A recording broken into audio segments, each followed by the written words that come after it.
And a very pleasant good evening, ladies and gentlemen, and welcome to another edition of Tornado Talk, where we talk all things Brevard College Tornado athletics. Glad you're able to join us. Have another action-packed show on tap for this evening. Well, let's catch you up around the world of Brevard College Tornado athletics. Women's lacrosse, a big 19-10 win over Greensboro on Senior Day over the weekend. And then the Tornadoes will head to Huntington this coming Saturday, a noon start Eastern time in Montgomery, Alabama. Look forward to continued success from women's lacrosse. Look forward to later in this show having guests from the women's lacrosse program. Men's lacrosse will be back in action tomorrow with a trip to Piedmont. That's a 5 o'clock start at Piedmont. And then a trip to William Peace as USA South Conference play continues for men's lacrosse. That's Saturday at 2 p.m. in Raleigh. Speaking of Raleigh, North Carolina, the men's tennis team did some damage with a 5-2 win over William Peace this past week. And speaking of men's tennis, what a start. 8-1 on the season, the best start in the NCAA era. Aiden Montero named USA South Rookie of the Week for men's tennis. And the tennis programs continue their success, and it includes the women's side. They're coming off a 6-1 win over NCAA Division II Mars Hill in an exhibition at the McCoy Tennis Complex. The two teams will be in action on the road tomorrow in Lookout Mountain, Georgia, to take on Covenant. And then back here at the McCoy Tennis Complex this weekend, taking on Franklin starting at 9 a.m. And then there's women's action later in the day as well. Track and field had considerable success at the Montreat Invitational, including another strong showing from Channing Barker on the women's side. And the team will head to King University for an invitational on Friday in Bristol, Tennessee coming up. Meanwhile, be sure to mark your calendar. The second annual Tornado Classic, a home track and field event right here at the Frank Patton Track and Field, right here on the campus of Brevard College. That's all day on Friday, April the 4th. Hope to see you out there. Softball will head to Salem for a midweek USA South Conference matchup at Salem in Winston-Salem. That's on Wednesday. And then the Tornadoes will be back at home to take on Methodist this Saturday, 1 and 3 o'clock, the start times for that doubleheader. Baseball, meanwhile, what a series they had this weekend, taking the 2 of the 3 games over Pfeiffer. They're now 4-2 in the USA South Conference. A dramatic game 1 of the series where the Tornadoes won 13-11 in walk-off fashion, and then a walk-off run rule victory in game 3 of the series, a 17-4 win. Jacob Wild named USA South Rookie Pitcher of the Week. And meanwhile, the Tornadoes looking to keep this momentum going with a home series versus NC Wesleyan as we continue that 7-game homestand. The Tornadoes will play NC Wesleyan on Saturday in a doubleheader starting at noon, and then Sunday game 3 of the series at 1 o'clock. And that leads us to our first guest of the evening as we welcome back to the show interim head baseball coach Vinny Carone and also assistant coach Cam Cook. Great to have these two back on board. Coach Carone, how are you this evening? Good. How you doing, Phil? Doing great. And Coach Cook, great to have you back as well. How are you this evening? Great to be back. How you doing? All right, Coach Carone, we need to know who the special guest is right there real quick. Can you introduce? Officer Hops. Very nice. She got out on the back porch last time and caused a ruckus during tornado talk, so I decided to keep her in here so she wouldn't misbehave too much. Very cool. Awesome. We love the continued participation of all beings here on Tornado Talk. So appreciate that. Well, what a day to talk to you guys after just an electric weekend at Gil Cone Field. And Coach Carone, you know, the team able to win the series with the win on Sunday. But it was quite the journey to get there, which included a walk-off win in game 1 of the series. Pfeiffer took game 2, and then the Tornadoes came up big in game 3, the 17-4 win to take the victory. It results in a 4-2 start in the USA South Conference. So Tornadoes now off and running in conference play. Now that you've had 24 hours or so to digest it all, Coach, what are your feelings coming off of the 3-game set versus Pfeiffer? Yeah, I think the offense played really well. Pitching didn't give up a ton of hits, I didn't feel like, but just struggled to throw strikes at times. But that's why we got our offense to pick them up when they don't do as well. They had the offenses back the week before against SVU, so we're finally playing a little bit of complementary baseball. It'd be nice to have it all clicking, which we saw in game three. Um, but offense really performed well throughout the weekend. Um, got some free passes and help from Pfeiffer's pitching staff, but still took advantage of those mistakes that they made. And then the game we lost, we just ran into a good pitcher. Thad Lewis has been doing it for a long time and throws hard. I think he topped out at 93 this weekend, and just kind of had our guys' numbers. We scratched a couple runs across, but you got to pitch pretty well to beat a guy like that when he's on his game. So we just kind of looked at it as we saw a good pitcher, we got beat, we'll move on. And the guys responded Sunday to that loss in a big way and really performed well across the board. And Coach Cam Cook with us as well, and would be remiss without talking about the walk-off Coach Cook, Logan Sawyer with the 2-run blast to win 13-11 over the Falcons in game one, and absolutely electrified. That whole side of campus was buzzing. I was down at softball and they were talking about it down there. But Coach Cook, can you describe that moment, just how big it was for Logan to come up with that moment there, and how that can impact a team in such a positive way, that kind of play? Yeah, it's definitely probably one of the coolest moments I've ever seen on a baseball field. I've never witnessed a walk-off home run, being as a coach or a player. So that was definitely a first for me. And it also just gives us the energy that we know we can come back from anything, at any point in the ball game. We're struggling a little bit earlier on, and then kind of got our rhythm going, got a little juice going. And then at the end of the ball game, all it takes is one swing from us. When you have this good of an offense, all we got to do is hang in by a couple runs, and you never know what's going to happen. Coach Carone, Pfeiffer took an 11-10 lead in that sixth inning.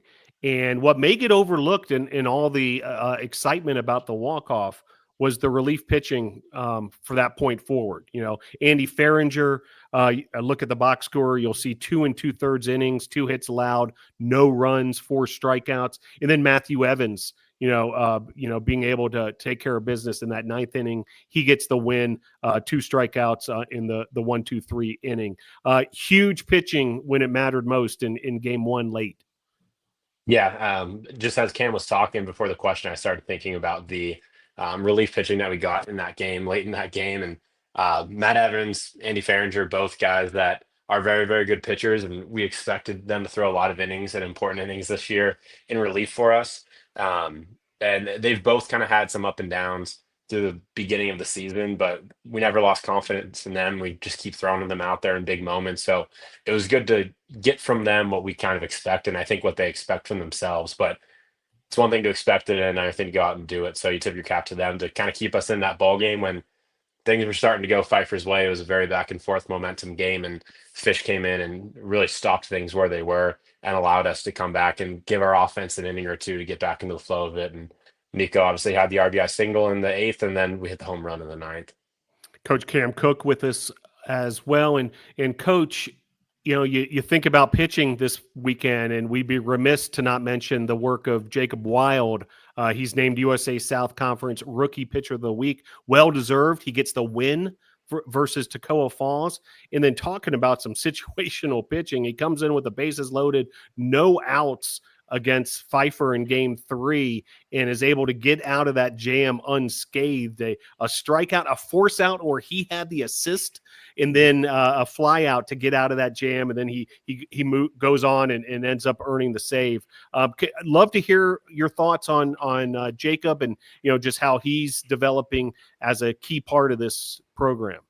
Yeah, he's a freshman, and he's already a big part of what we're going to do this year. And I'm only excited for what he's going to do in the future. That's about the toughest thing you can do as a relief pitcher, is come in, bases loaded, nobody out, and still come out with no runs. I know if I was the guy in front of him, I would be happy, like more than happy, because I know it's a frustrating thing that happens. And knowing that you can have a young guy with that much poise to come in and shut it down is really impressive. Yeah. Anything to add to that, Coach Carone? I mean, that was just absolutely huge, coming in, bases loaded, no outs, and getting out unscathed. Yeah, I mean, it's tough to as a starting pitcher, kind of what Cam alluded to, it's tough to go out there and have a situation where, or even relief pitcher, where you put yourself in a tough situation, you don't have an opportunity to get out of it, and you really put your trust into the next guy. And I think that's been a theme, even from the coaching staff down to the players, just like trusting the guys around you to get the job done. And we have a lot of trust in Jacob Wild, and he's earned that trust through his work ethic, through what he's done earlier in the year, but just been a very consistent person in terms of what he does throughout the day, whether it's going to class and getting his academics taken care of, but then also at practice, putting work in between outings. And it's good to see guys who work hard like that get rewarded in the game, because it doesn't always work out that way. But he's definitely one who has come in and been very competitive from the first pitch he threw in the fall. And he loves to be in that moment. He enjoys the competition, and he seems to thrive off of it. So you have confidence bringing a guy like him into those situations. And he's just got a nasty slider that guys don't pick up on. So it's good to have that one out pitch that it's tough to hit. But you still got to throw your fastball in the zone and command it, which is tough. And he did a very good job of that. Yeah, awesome stuff. And we'll stick with you, Coach Carone, because the bats came alive in big moments throughout the weekend as well. We talked about the walk-off, also a pair of home runs for Cale, Oehler, who's going to be on the show in a bit. A walk-off home run in game number 3 for all intensive purposes by Hunter Bousquet. And, Frankie Vasquez, plenty more continuing to get it done at the plate. Yeah, it's kind of what we expected to see from our offense.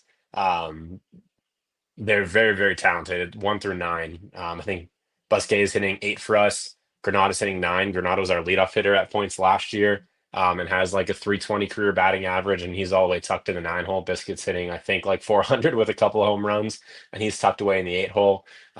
So just up and down that lineup, I think the production at the end of it, with Nico getting that single to tie things up in the first walk-off game, was huge. So you got to have 1 through 9 producing, and then you need your studs like Frankie Vasquez, Cale Oehler, Hayden Jennings, and then obviously Sawyer hitting the home run, the guys at the top of the lineup to do what they do as well, to really have like the big innings that we've had. So just credit to them. It hasn't been easy early in the season. We faced a lot of really, really good pitchers. We were seeing 86 to 90 pretty much every pitch for the beginning of the season, and they still produced. And now we're seeing slightly lesser pitching. No discredit to Pfeiffer, but we were seeing top 25 teams a lot of the beginning of the season. And now we're seeing a little bit more like average Division 3 pitching to above average Division 3 pitching. And these guys are raking off of it, and hopefully that continues this weekend. Coach, before we bring in your players, the week ahead, we've got a developmental game coming up, as well as, the week of preparation heading into the series versus NC Wesleyan. Can you give us a preview on what's on tap for the Tornadoes?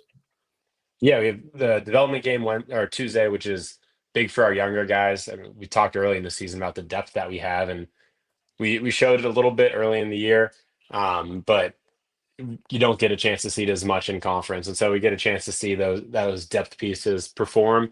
And so we're excited to see them go out there and play well. And I know they love playing in those games, and they've been very successful too. I think they're 3-1 against a Division 1 development team, and then a really good JUCO team. So they're fun to watch. They're exciting. Again, really good offense, good pitching too. So excited to see those young guys have a chance to perform and showcase what they have. I know it's tough to sit there on the bench for 3 games over the weekend and have to cheer on your guys, but I think they know they're up next, and we get to see the future tomorrow, which is exciting. And then this weekend we got NC Wesleyan, who kind of doesn't need introduction. Obviously, that was the foe we lost to in the conference championship series last year. But it should be exciting. I think our guys are ready to go back out there and get some redemption. And we kind of enter the redemption tour part of our conference schedule, where we have them. We have Methodist, who beat us in the postseason. We have Greensboro, who we struggled against. So these conference opponents coming up have our attention, and it starts with game 1 on Saturday against NC Wesleyan. Very good. We'll look forward to the redemption tour getting going in earnest versus NC Wesleyan. And folks, would love to see out at Gilcone Field tomorrow, Tuesday, for developmental baseball, their matchup versus Gardner Webb's JV team. So it should be a good one. 4:00 first pitch at Gilcone Field tomorrow. Well, we're going to bring in a couple of the student athletes, a couple of the stars of the weekend, as looking forward to talking to Logan Sawyer and also Cale Oehler. We'll welcome them to the program. All right, Coach Cam Cook, you knew these guys as a player. Now you know them as a coach. Introduce these two to NATO Nation. Yeah, I'll start off with Cale because he's got a year more than Logan does. I mean, Cale, every week at practice, he's the guy you didn't want to see come up when we have inter squads. I mean, you knew what he was going to do, especially with me.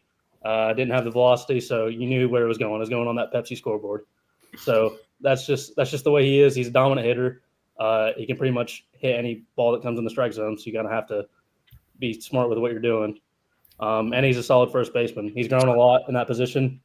Came in as a pitcher and then kind of just had to learn how to play first and excelled because of his athleticism and just his want for being in the lineup. Going on to Sawyer, I mean, he's our utility guy. He can do it all. I mean, came in, played last year at second base, and now he's our starting right fielder. I mean, he's just a heck of an athlete that you can't not have in your lineup because his bat's just as good as everybody else's. Very good. Well said, Coach Cook. Coach Carone, thanks for joining the show as well. Best of luck this week. We'll see you at Gilcone Field for all the action. Thanks for joining the show, coaches. Thank you. All right. So Coach Cook introduced these two, and Cale Oehler joining us now. How are you, Cale? Good. How are you, Phil? Doing great. And Logan Sawyer, great to have Logan aboard. How are you, Logan? Oh, very good. Really excited for this. So. Yeah, well, we'll start with you, Logan. Let's not even dance around it. You know, the walk-off home run has the adrenaline worn off finally for yourself and all your teammates after perhaps as exciting of a moment that most of us have ever witnessed at Gilcone Field? I can't say that it has. I think I'm still living in the moment a little bit. I've probably watched that video back multiple times for sure. Still today, probably 20 minutes before I came over here, I was watching the video just to see it again. It really was a special moment. That it's a once in a lifetime opportunity, and it means a lot that I got to have that opportunity. So yeah, congrats on it. Awesome stuff. You know, the stuff, you know, it's why baseball folks love the sport so much, moments like that, and absolutely electric. Take us through sort of the moment, from, the at bat and obviously, connecting with that pitch. Well, up until that point in the game, I hadn't really done much. So I figured it was time for me to step up in a big spot with Kyle on first base after Hato's single, which was a huge deal to even get me up in the order. It was really about just passing it to the next guy. And I happened to just get a better pitch than I would have expected. As soon as I saw that fastball leave his hands on the inside part of the plate, my eyes lit up. And next thing you know, everything's black and I'm rounding the bases. It was incredible. Awesome stuff. Cale Oehler with us as well. Had a big weekend of his own with 2 home runs. Before we get into that, Cale, tell us about that walk-off moment, just from the team standpoint. I mean, that was a wild game, back and forth, all sorts of twists and turns, and the Tornadoes get the win in walk-off fashion in game 1. How'd you see it? Yeah, I was on deck after Sawyer hit the home run, and if you go back and watch the video, my helmet went over the fence. I mean, I was ecstatic. So I was very pumped about it. And we had a good line. Everyone in the lineup was hitting good. So it was great. Awesome stuff. And tell us about your 2 big swings, going yard for 2 of them. Yeah, I mean, put good swings off this weekend. I was struggling the past 2 weekends, so had to get back in my rhythm. Very good. And, you reach some milestones. We're seeing them there too. You're on top of some charts, whether it be doubles, RBIs, home runs. So the career numbers adding up as well, Cale. Tell us a little bit about what it takes to be, a power hitter in college baseball. What's your approach, Cale, and what have you kind of been doing your whole career to make those moments happen for yourself? Yeah, so freshman year I came in as like 160 pounds, skin and bone, and didn't put up the numbers I really wanted in the power section. So got in the gym. I'm now about 204, 205 now, and you got to get in the gym if you want to hit the ball far. So.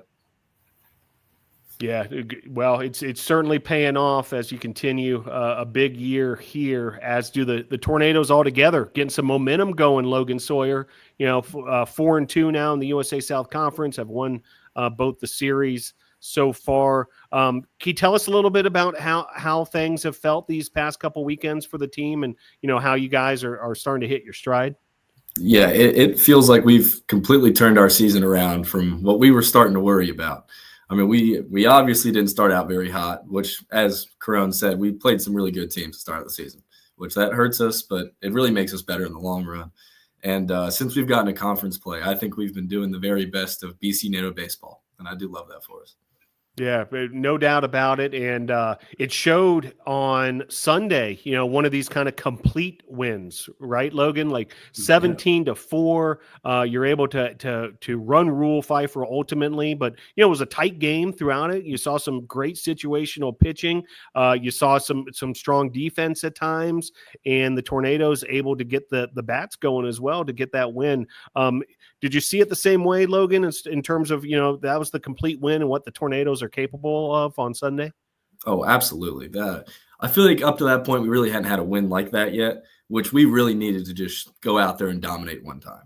I was really hoping for game 2, where we unfortunately lost. I had talked about that we need to just go blow these guys out and win by a lot, and that'd be awesome for us, which waited till game 3, but hey, it's still good. We'll take both. We'll take 2. Cale, Oehler, what's going to be the key moving forward? We talked to Coach a little bit about this redemption tour, some of these opponents coming up that, you guys have had your eye on. You've great start in the USA South Conference, but you can't let your foot off the gas, correct? Yeah, you gotta play your baseball. So we're situational. We got the top of the lineup that's power, and then the bottom of the lineup they get singles and just get on base for us to hit them in. And pitching, we just got to narrow the walks down. And other than that, we should be the top dogs. Yeah, certainly capable as a team. Great overall roster that you guys got going, and can be a menace to opponents in all sorts of ways offensively that you guys have shown. Cale Oehler and Logan Sawyer with us. Well, Cale, senior year, have you done any reflection? And, how does this feel different your senior year coming down the stretch here with BC baseball? The only thing I want to do is put up better numbers than I did in my previous years. And I want to go out. I want to have a ring on the finger by the end of the season. So that's the main goal. Yeah. It seems like that's the case, with all you guys. And it's great to, to hear that common theme. Logan Sawyer, now junior year, obviously, you're motivated as well, but I would imagine there's some additional motivation for the senior class, guys like Cale, guys like Hayden Jennings, guys like Frankie Vasquez, I'm sure yourself and the freshman, sophomore, juniors want to get it done for those guys as well. Oh, absolutely. It's such a mindset of going out there, and I might not be a senior, but those are my boys, and I want to keep letting them play baseball games. I want to keep winning games, get them as many as they can this season. Yeah, well, a great start this weekend versus Pfeiffer. You guys keep doing that, and I think things are going to fall right into place. Logan, tell us a little bit what you're up to in the classroom. Well, I'm a biology major, junior. I have a minor in ecology. I'm an animal biology guy, not like a human biology guy. So. Can you tell us a little more? What are some of the things here at Brevard College you've been able to experience on that side of things in the biology department? Well, we've got some great classes. Like we have a plants and animals of the Southern Appalachians class, which a lot of it just is going outside and looking around for the different animals, plants, fungi, kind of stuff like that to identify and learn more about. And that's a thing just in this area. So I think that's interesting. Yeah. Cool stuff. Cale Oehler with us as well. Senior year, so graduation around the corner. Tell us a little bit, Cale, what the degree is going to be in and any future plans you may have on your mind. Yeah, so I'm a environmental studies major with a minor in criminal justice, and I'm gonna work with my dad out of high school or out of college, and see if I can take over his business. If not, I got my major to go look for another job with. Yeah, good stuff. And it's been fun having you, Cale, in the sports media and broadcasting class as well. Appreciate your participation there. All right, guys, you guys know the drill. Before we let you go, you'll have the opportunity for shout outs and thank yous. Anybody you want to, give a hat tip to. Cale, why don't you get us going with shout outs? Yeah, I like to thank the Lord first off, and then my girlfriend, mom, dad, and got to shout out Mike Mareshi. So better give me a day off of class. Very good. Very good. Mike Mareshi, one of the esteemed professors here at Brevard College. Logan Sawyer, the floor is yours for shout outs. Yeah, I want to thank my mother and father. They've been always supportive for me through everything, for baseball, for school, whatever it may be. Also, just all of my teammates on Brevard College baseball. I don't think I'd be in a lot of situations I am today without some of my teammates. Specifically this walk-off, I had a lot of the guys really trying to hype me up before my at-bat, and I don't think I would have done it without them. Awesome stuff. Well, congratulations, fellas. This was an awesome weekend at Gilcone Field, and it was great to witness it. And Logan, that's a moment you'll never forget. Yeah. Cale, keep on racking up those numbers, and I think the success is going to continue to come to you guys. Cale Oehler, Logan Sawyer, great to have you on the show. Thanks for joining us. Thank you. All right, we're going to switch gears quickly here and head to women's lacrosse, and Coach Sarah Perry will be joining the program. And great to have Coach Perry back aboard. How are you, Coach? I'm doing well. How are you? Doing great. Well, it's great to have you on, especially after one of these W's that went down yesterday, a 19-10 win over Greensboro. It was senior day. So all sorts of festivities before the game. We'll talk about the senior class throughout this interview. But Coach Perry, would love to hear your thoughts coming off the big 19-10 win. How did the Tornadoes get it done? Yeah, so Greensboro definitely came out guns firing at all cylinders. They scored the first 2 goals of the game. And I was thinking to myself, we're good. We just need to take a second, mental reset. And they completely went after it. The gears switched completely and they were ready to go. I think it was a great day. I think everyone really wanted to play for the seniors, and it really was a good team atmosphere for us. And everybody celebrated everything. It was so great. It was just a great team accomplishment.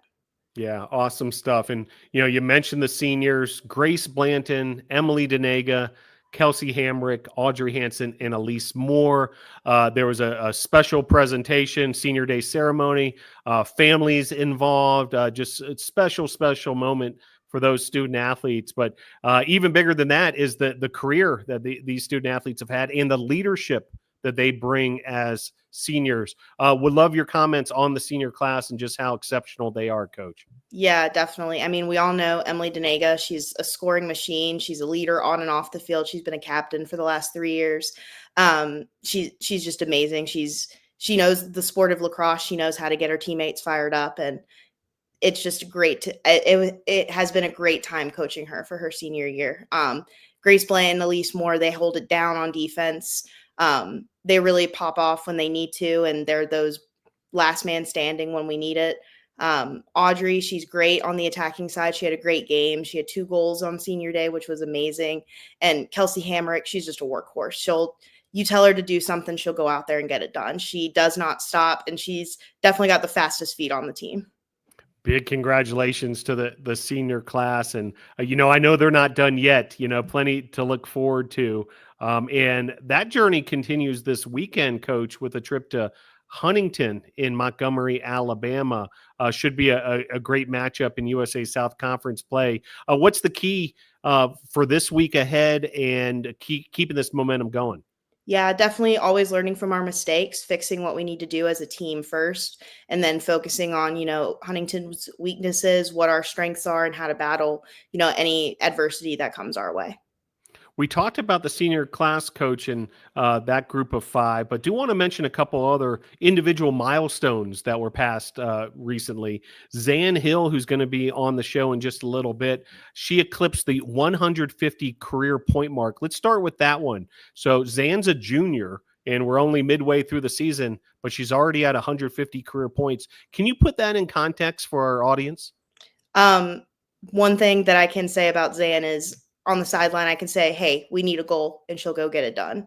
No ifs, ands, or buts. She'll say, yes, coach, and it's going to happen. She's going to fight her way to it. If that means she's going to have to run coast to coast from defense to get the ball down on offense, it's going to happen. So she's a super reliable player. She's really, really a talented attacker, and she's got some great shot placement. So I just can't wait to see her continue to reach those milestones. Yeah, over 150 career points and counting. And speaking of milestones, Kyla Smith-Fondal, the goalkeeper for the Tornadoes, already over 200 career saves, and she's only a sophomore. So really impressive from Smith-Fondal's side of things. Thoughts when you see that graphic there, Coach? 200 career saves already as a sophomore. Yeah, it's quite impressive. Kyla, she definitely takes a lot of shots, but she's a very talented goalie. We call her our brick wall, as always. And one of her key talents is she is amazing at free position shots. She can really read the shooters. She knows exactly where they're going to go. And her percentage on saves for free positions have really helped us out. And she always bails us out of tough situations. Yeah, we would love for you to expound even further on that, Coach, because a lot of our audience is still learning the game of lacrosse. We always appreciate sort of these learning opportunities, but the free position shot, it's a big part of the game. It happens, throughout any women's lacrosse game. And, obviously if you've got the opportunity as the offense, that's a big opportunity, but then you're trying to stop them as the goalkeeper and the defense. Can you kind of explain to us, in layman's terms, the free position shot and the opportunities it provides? Yeah. So if you think about basketball with a free throw, it's basically the same thing, except defense can come in while you're shooting. So you can be defended during it. You get a whistle start. They're 4 meters away on a hash. So you still get that space and time. So a lot of times you'll see people just rip it from the 8 meter. But a lot of times attackers and middies who are more talented or with their shot placement, or they're just quicker with that first step, they'll run it in and able to place it around the goalie. But with defense coming in, it's not like a free throw where you don't have any defense on you. And what's the key to defending it? That's always sort of a mystery to me as I watch it unfold is, what does it take to successfully defend it without, the goalkeeper having to make a save? Right. So definitely a quick first step off the hash.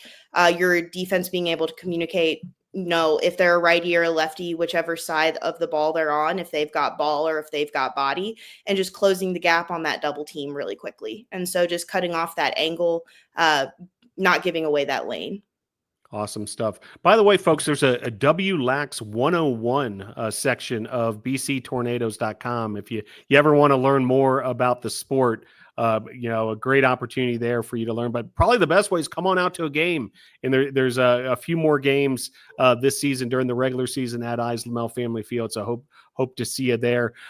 Coach, in terms of that home atmosphere that's provided, we talked about it, in terms of senior day and, how the big crowd came out, but that makes a difference, to the team, correct? And in terms of having that crowd there, and would love for you to comment on, the facility we have here at Lamel Family Field, but also that atmosphere that's created. Yeah, the facilities here are fantastic. I've worked at now 3 different institutions, and it's definitely my favorite so far. I love the openness. I love the mountains in the background. It's absolutely gorgeous. But our turf is great. And then our stands are huge. So we have plenty of room for fans. And yeah, the fans really popped off for Saturday or Sunday. I apologize. They came in roaring numbers for the seniors, especially. And they just had a great time, even though, a lot of times all fans don't really know what's happening in a lacrosse game just because of all of our rules and everything. They always have a great time, and they definitely cheer our team on. And that's exactly what the girls need. Yeah. And that's there's a spirit here at Brevard College where the teams of different sports support each other. And, you see different, sports show up, for a women's lacrosse game. And then at the same time, you'll see members of the women's lacrosse team showing up to support other sports as well. Have you noticed that as part of the culture here at Brevard College and, just how special that is?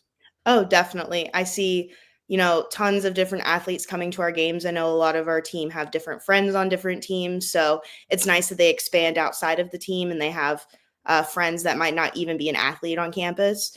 But definitely shout out to men's lacrosse. They always definitely come out for us and have a great time, cheer our team on.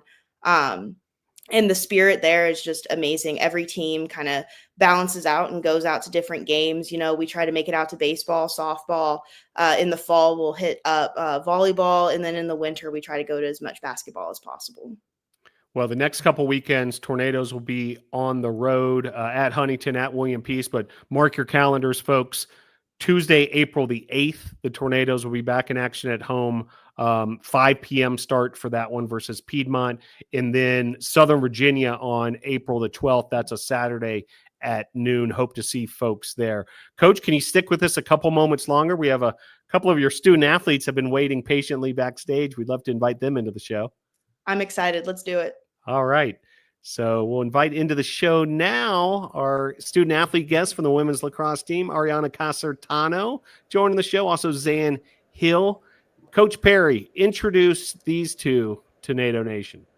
Well, I'll start with Zan first. Like I said a few minutes ago, Zan's the one that I can look at and say, hey, we need a goal right now. We need the fire. We need it. And she'll go get it done, no matter where she is on the field. And she really is great with her shot placement. And so strong attacker, but also a strong leader on that field too. And then Ari, definitely one of our great attackers that we have on our team. She's definitely become a draw specialist for us as well. And she's got a fire under her in every single game. She has grit, she's got energy, and she is a very strong athlete. Awesome stuff. Well, great to have the two of them on board. Coach, congrats on the win versus Greensboro. Also that win versus Warren Wilson. Great to have the trophy back here, and look forward to talking to Zan and Ari in just a few moments here. Thanks for joining the show, Coach. Thank you so much.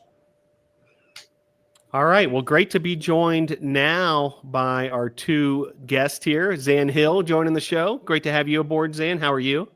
Good, Phil. How are you?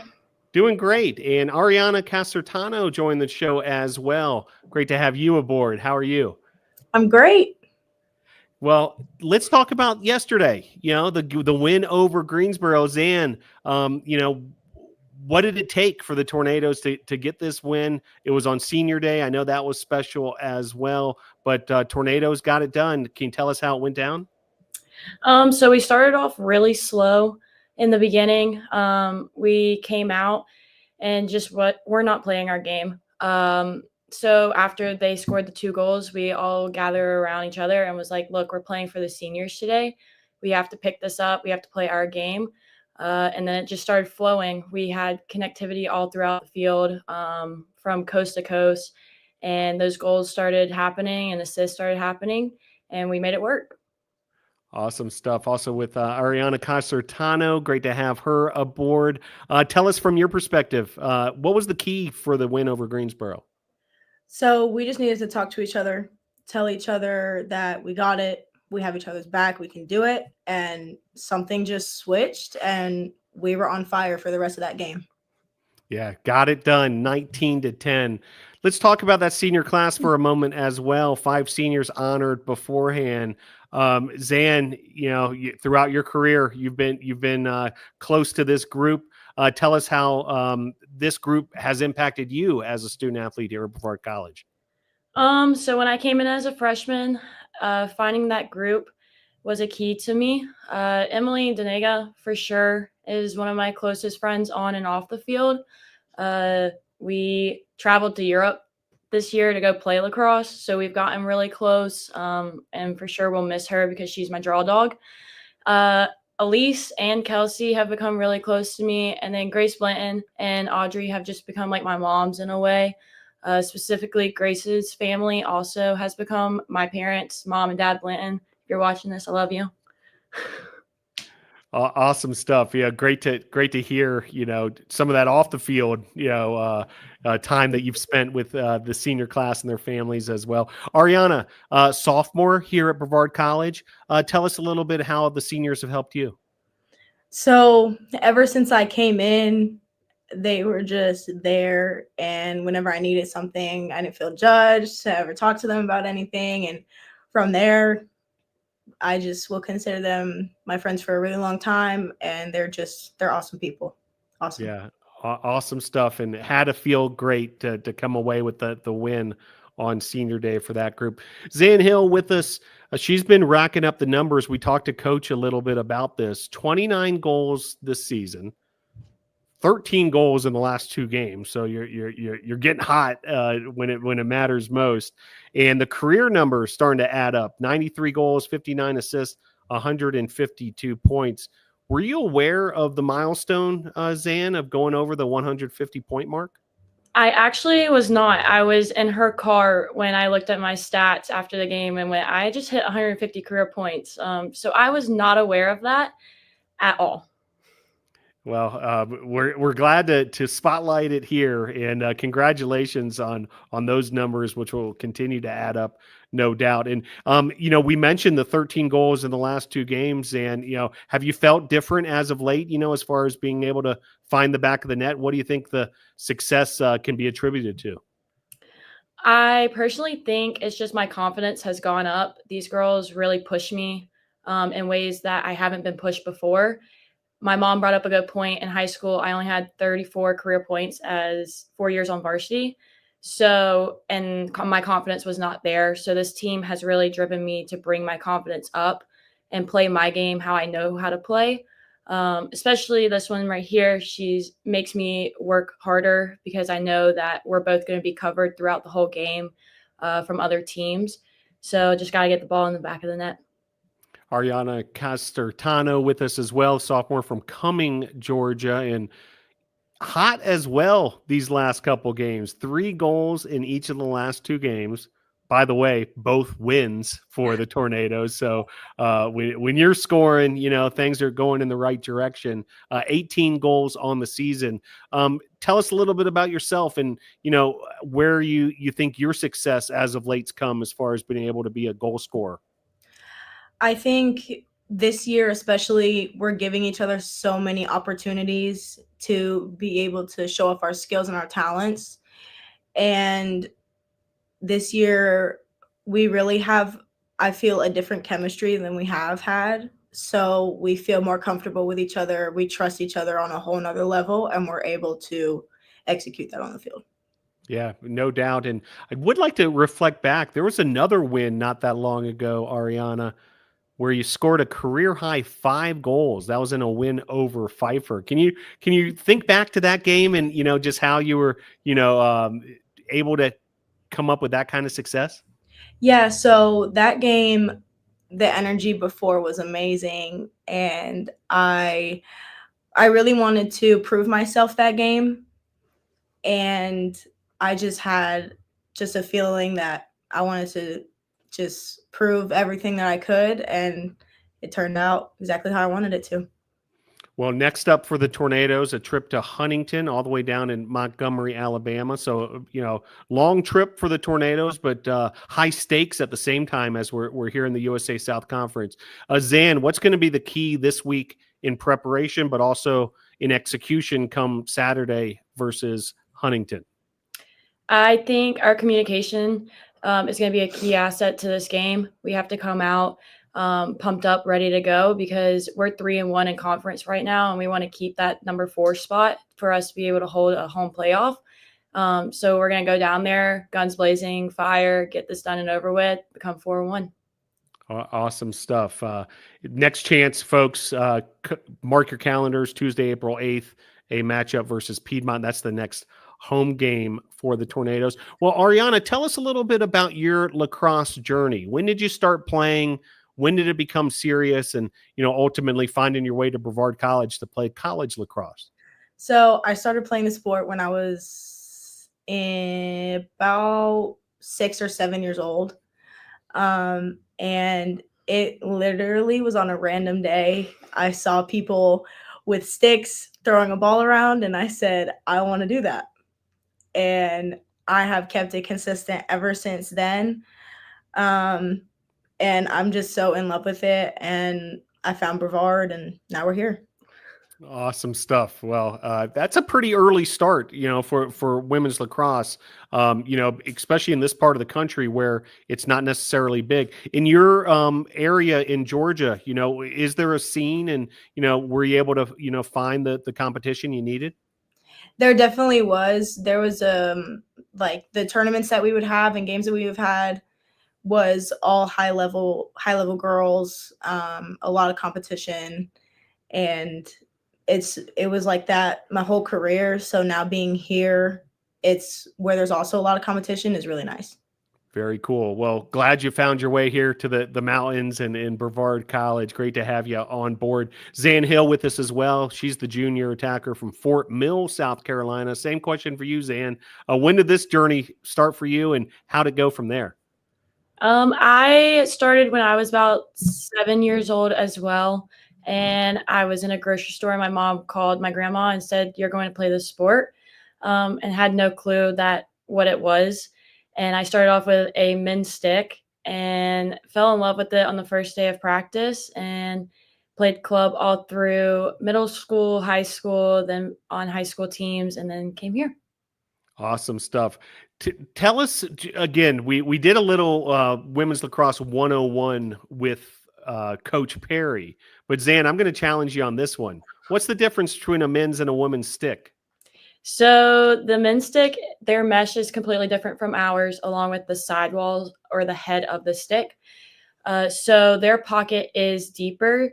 Ours the ball has to be seen on top of the sidewall head, and then the men's has to be below it. If it's not below it, then it's illegal for them. And if ours is below the sidewall, then it's illegal for us. Makes a lot of sense, no doubt. Arianna Casertano and Zan Hill joining us.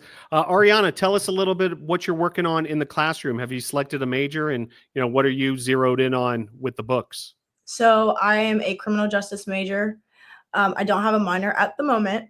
Still thinking about what I want to do with that, but I'm definitely set on criminal justice.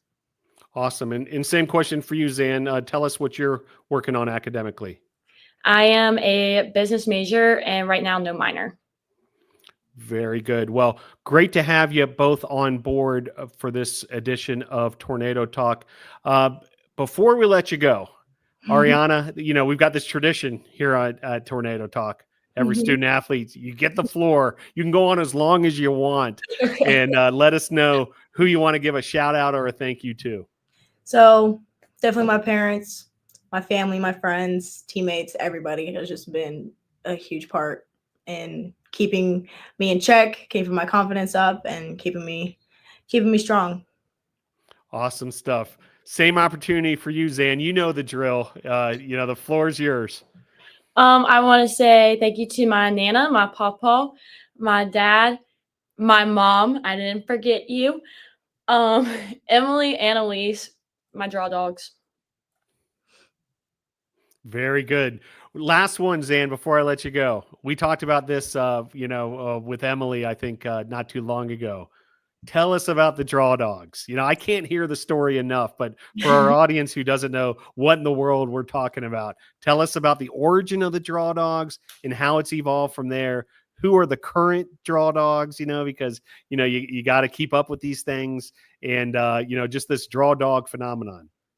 So it started my freshman year with Parker Moore and Emily, and I had not taken the draw yet before because Parker Moore was our draw specialist.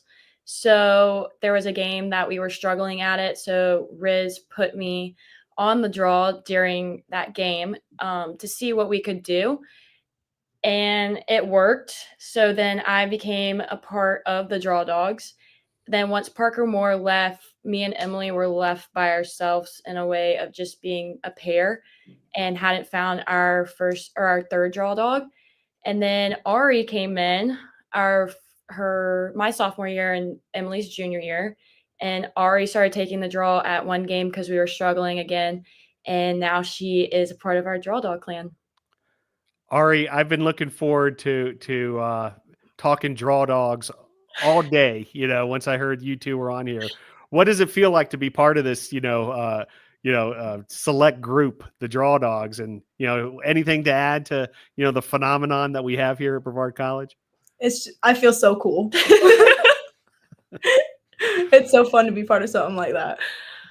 Awesome stuff. Well, great job this evening on Tornado Talk. Zanhill and Arianna Casertano. Great job yesterday on Senior Day, getting the W. Best of luck this week versus Huntington. Thanks for joining the show. Thank you. All right. Well, been looking forward to this conversation as well, as we're going to welcome in the Brevard College athletic training staff. And this is a foursome who we've been wanting to talk to all month, because it's National Athletic Training Month throughout college athletics and throughout the country, where we're saluting athletic trainers, and they're such a big part of the success that we have here at Brevard College. Joining us this evening in that lower location, we've got head athletic trainer Michael Cabry, also assistant athletic trainer Jacob Tudgy. And then up top, we've got associate head athletic trainer Nicole Harshbarger, along with assistant athletic trainer Sylvia Parisi. Trainers, it's great to have you on the show. Thanks for joining us.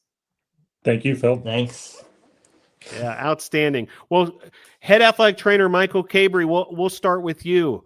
First season here at Brevard College. Tell us a little bit about your experience so far and what it feels like to be, such a big part of, what we get done here with Tornado Athletics. Oh, I mean, it's, no pun intended, been a bit of a tornado itself throughout the season and getting going with this year. Definitely grateful to be a part of the growth and the team that we have here, not only just with us as the athletic training staff, but the athletic staff here at Brevard in general.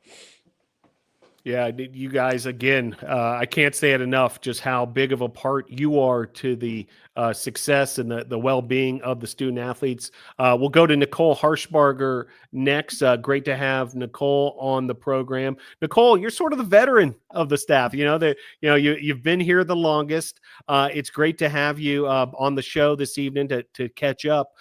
Tell us a little bit about why you like Brevard College and what it means to be part of this team, of this foursome right here we've got here. Yeah, it's been great being here. I love the small town, the family feel of Brevard College. I think that's always been a great place to be here with everybody. You can't walk across campus without somebody yelling your name and saying hi, which I think is great. And it's been fun watching the other three jump in and get that same kind of welcome to the family. And it's been, like Michael said, it's been a little bit, crazy, but it's been fun, and we're just vibing, I guess. Yeah. Well, Sylvia Parisi with us also. Sylvia, your first season here at Brevard College. Tell us how the experience has been for you. I'm loving it so far. And I think it's especially for the people, and because of the athletes, but especially who I'm working with. And I think they just make everything easier. So, yep. And Jacob Tudgy joining as well. Jacob, what does it feel like to be a Tornado, and what's the season been like for you? It's been awesome. It really has been. I feel blessed to have the athletes and the coaches and the support staff, obviously the other three athletic training staff members, and all the admin and everything in athletics. It's been great. Very welcoming. Can't say a bad thing about it. It's been great. Love to go around the horn, get to know each of you for our audience a little further. Michael, we'll start with you. Tell us a little bit about your background in athletic training, and how you got started with it and where it's taken you along the way, ultimately here at Brevard College. Yeah, my athletic training started mostly from my twin brother. He was the one that kind of encouraged me to jump into it, and I fell in love almost right away. Since then, got to school, certified, and athletic training goal-wise has been to work at the college level. I've always worked at the high school level until now, so it's been quite drastic change, but I've been around all over the place with it, with Hawaii, Montana, California, Colorado, and now here in North Carolina. So it's been quite the move and change throughout the profession as I've been able to grow. And now being at Brevard it's just a kind of a dream come true. Yeah, awesome stuff. Nicole Harshbarger with us as well. Nicole, tell us about your journey in the world of athletic training. Yeah, so sort of similar to Michael, I've kind of been everywhere. I got pulled into athletic training in high school. I had a friend who told me that the AT needed help, and so started doing that. Never looked back. I've been at a JUCO in Arizona. I've been at another D3 in Ohio before I came here. So I haven't been as many states as Michael, but also kind of worked around a little bit, been to quite a few places. So it's kind of my beginnings. Yeah, awesome stuff. And Sylvia Parisi with us as well. Sylvia from Italy, but you've gathered all sorts of experience here in the States in the athletic training world. Tell us about your background in the profession. Yeah, so I started my master program in Minnesota. It was at Winona State University, where I actually have a part of my heart there. And then last year I was doing my immersion at UCLA with the UCLA gymnastics team. I love this profession just because first of all, I love sport, every type of sport. And then I love that we can build connection with the student athletes. Yeah. Yeah, awesome stuff. Jacob Tudgy with us as well. Now, Jacob Tudgy went from being an Iowa State Cyclone to Brevard College Tornado. Yep. Tell us about the journey, Jacob. Yeah, it's been fun. Yeah, born and raised in Iowa. Was always an athlete myself, and then couldn't be an athlete in college. So I was like, well, what's the closest thing to like staying around athletics? I love helping people. My mom's been a nurse for 30 years, so the medical side is kind of built in there. So I just like, well, what's this thing called athletic training? Let's look into that a little bit. Started doing that in school, loved it, stuck with it. Did my 5 years at Iowa State, and now here I am, and wouldn't change it for the world. One follow-up for you, Jacob. If there's a student who is interested in athletic training, what sort of counsel do you give them to get their foot in the door and get started? Depending on the level that they're at, like if they're like a high school student or athlete of any kind, just doing your research and finding what programs, some of the best ones in the country. There's a ton of them. Every level of school has a bunch of different options. So doing your research, finding out what programs are available, and then start sending resumes and applications and get some references and just start to dip your toe into the world of athletic training to kind of see what it's going to be like before getting into school. Head athletic trainer Michael Cabry with us as well. And Michael, there's the four of you here on the screen, but there's a ton of student athletes here at Brevard College, a ton of sports. They cross over at times, where you've got winter sports crossing over spring sports, fall and winter, so forth. How do you divide up the workload for the staff, and who works with what sport? Can you take us behind the curtain on that a little bit? Yeah, a lot of it at the start, at least, the benefit was given the three of us being new and Nicole, the veteran of the group, already had a little bit of a foundation to work with. So I was able to take some of that and look into everyone's experiences that they've had before and where I feel they would be suited best to fit the needs of those sports. Everyone kind of gets about the same number of student athletes per person. Definitely skewed in the way of the athletes, but we wouldn't change anything that we have here at all.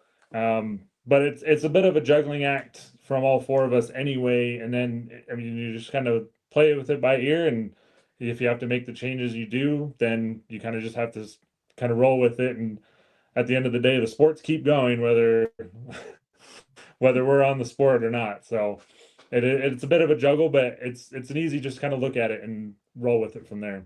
Yeah, I appreciate you guys and all the hard work you do. And Nicole, the work goes beyond just taping ankles and, getting the team stretched out and that kind of thing. It also involves the mental health side and the nutrition side and things that, folks might not really even realize happens behind the scenes. Can you tell us a little bit about the holistic approach to athletic training, Nicole, and, how it goes beyond just the physical body?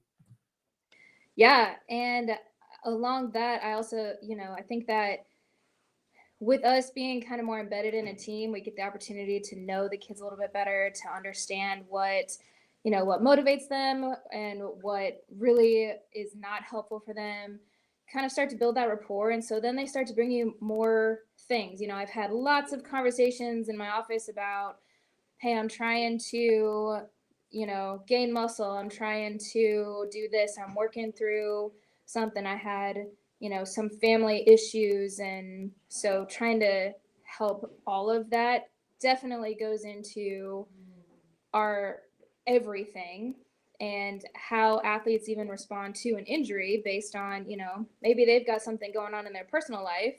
And when they're comfortable enough with you to open up about that, then you start to see healing on both sides. And that's really cool to be a part of that and be able to help push that forward. Yeah, appreciate that answer.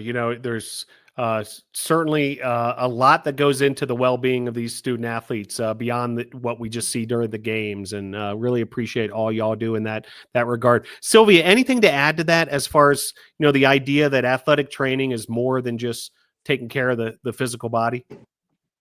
I think the main quality that an athletic trainer should have is willing to really help the other person. So this means even like, I don't know, whatever they might need from like, oh, I don't know, I just had like, I broke up with my girlfriend or like something like that, and then help them to be the best version that they can be. I think this is my goal, and I'm sure that it's shared. So. Yeah, no doubt. Great stuff here with the athletic training staff of Brevard College. Michael, tell us a little bit about the relationship also with the team doctors. Pardee, such a great partner with Brevard College, and how they're such an important part of the formula here to keep our student athletes healthy. Yeah, it's definitely a big communication aspect of it. I mean, we have our team doc, Carrie Fincher, has been a phenomenal assistance to our program and helping these student athletes not only stay healthy, but get back onto the field or their surface of play. It really just comes into that aspect where Nicole had mentioned that we're a group and that we get really good relationships with these athletes, and looping in this other person to help out with that and join that group puts a lot of trust in the athletes to us, as well as like, hey, we're going to now just give you to this person to take care of you, and they're going to do everything they can. And it's been a great vital piece to our puzzle here in the sports medicine realm. Well, it's been great to have you all on the show. This is National Athletic Training Month. If you get the chance, if you see any of these four around campus, around Brevard, make sure to thank them. And is this breaking news? Did I realize this? Yeah. When we booked this interview, did we realize that it was a birthday? Jacob Tudgy, happy birthday. Great to be able to celebrate. How does it feel, to have one more trip around the sun, Jacob? You can ask everybody that's been around me today. The last thing that I wanted was the attention to be on me. So this is just a great thanks, Mom, for that. I appreciate it. I mean, it's been good. It's been fun to be around everybody today. Yeah, no doubt. Yeah. Hey, we can't let this moment go that quickly. Michael, you got some words for Jacob on his birthday? Oh my gosh. Oh gosh. Enjoy it. Happy birthday. Very good. How about Nicole and Sylvia? You want to wish your colleague happy birthday? Yep. Happy birthday. He loves this moment. He's really Oh man. He's very excited. We can tell. Yeah, great stuff. Well, it's been great to have you guys on board here on Tornado Talk. From the bottom of my heart, thank you guys for all you do. Those of us in the sports information side of things, we kind of look at you guys as sort of peers in a lot of ways, because oftentimes first one's at the venue, last one's to leave, that kind of thing. And so thanks for the countless hours that you all put through. It's still going on. You're in the thick of it. You made time for the tonight for us, and that's highly appreciated as well. Nicole Harshbarger, Sylvia Parisi, Michael Cabry, and Jacob Tudgy. Thanks for all you do. Thanks, Brevard College athletic training staff. Thanks for joining the show. Yeah, thanks, Phil. Thank you, Phil. Yeah. All right. So National Athletic Training Month in the books. A happy birthday to Jacob Tudgy, the assistant athletic trainer. There you have it. It's official. We've got it on the graphic here, and appreciate that. Well, if in all sincerity, if you get the chance, be sure to thank your athletic trainer. If you're a student athlete, if you're a parent, if you're a fan of Brevard College, they do so much for the success of Brevard College Tornado Athletics, the athletic trainers here at Brevard College. Well, great to have the athletic trainers on the show. Great to have guests from women's lacrosse, Sand Hill, Arianna Casertano, and Coach Sarah Perry. Cale Oehler and Logan Sawyer joined us from the baseball program. Also, coaches Vinny, Carone, and Cam Cook. Big thanks to our producer, Alex Bolton, for all his help behind the scenes, and James Laycock helping behind the scenes as well. And a big thank you to Sports Information Director Joseph Marvin and all his assistants. Well, thank you, NATO Nation, for tuning in to another edition of Tornado Talk. We'll see you next week, and hope to see you at a future Brevard College Tornado Athletics event. For all of us at Brevard College, go Tornadoes!